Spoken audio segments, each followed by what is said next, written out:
So I cannot overstate my gratitude for this law, especially to you, President Biden. And I am grateful for your leadership in making that all happen, Mr. President. Thank you so much for delivering, Mr. President, for our community.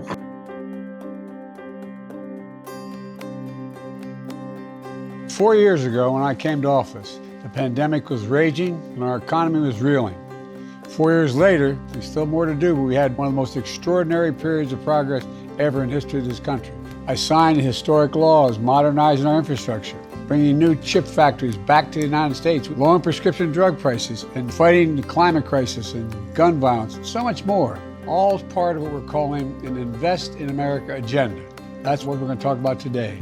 Stories about people whose lives are better in the future that we can be proud of. I'm Jackie Trapp, a former social studies teacher turned family caregiver. And in 2015, I was diagnosed with an incurable cancer, multiple myeloma. So I'll likely be on the critical blood thinner Xarelto for the rest of my life. Prior to the Inflation Reduction Act, my out-of-pocket drug costs ranged from $15,000 to over $21,000 a year, every year for 9 years. But on New Year's Day, when everybody was ringing in the new year, I actually celebrated my first fill of prescriptions, knowing that the $3,300 I paid was going to be my total for the year. In 2025, that drops to $2,000, and I won't have to come up with tens of thousands of dollars every year anymore for my medication. The new negotiated price of Xarelto, because of the Inflation Reduction Act, is a tremendous win for countless patients like me who rely on this previously cost-prohibitive medication to live. So I cannot overstate my gratitude for this law, especially to you, President Biden. I want people to understand that I've been having this run-in with Big Pharma for a long time. The mental impact of having to figure, if I don't take these drugs, my life is literally at stake, and having to figure out how in God's name can we get the money to do it. I'm so proud of you.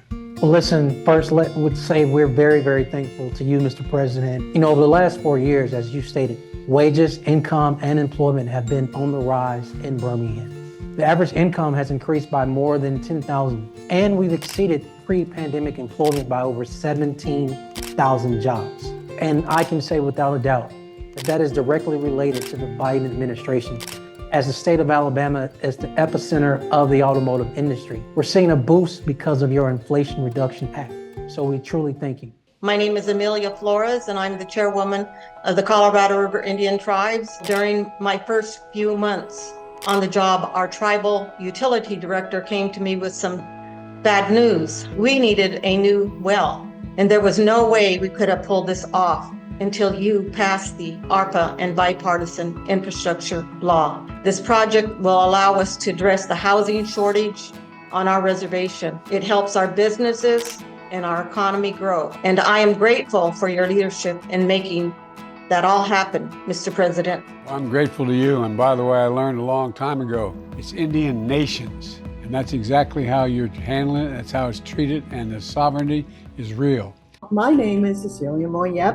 In 1966, I was a widow with 3 small children living in Chinatown, Philadelphia. I was at a public meeting when I found out that the church and school my children went to was going to be demolished for a federal highway program. The Vine Street Expressway created a physical divide that made Chinatown less safe. It made our air quality worse. But from the very beginning, we tried to get the highway capped, but there was never funding to make it happen. But now, after 50 years of organizing, thanks to you and your administration for their investment in the Chinatown Stitch Project, this dream will finally become a reality.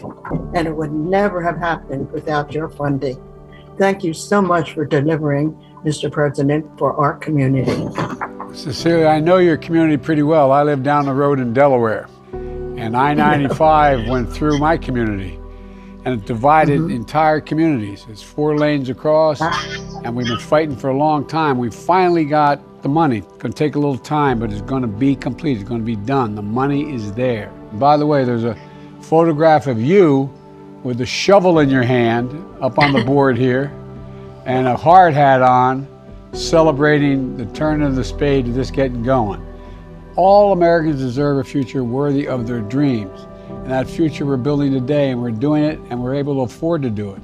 And I'm excited about sharing your investment stories with all of America.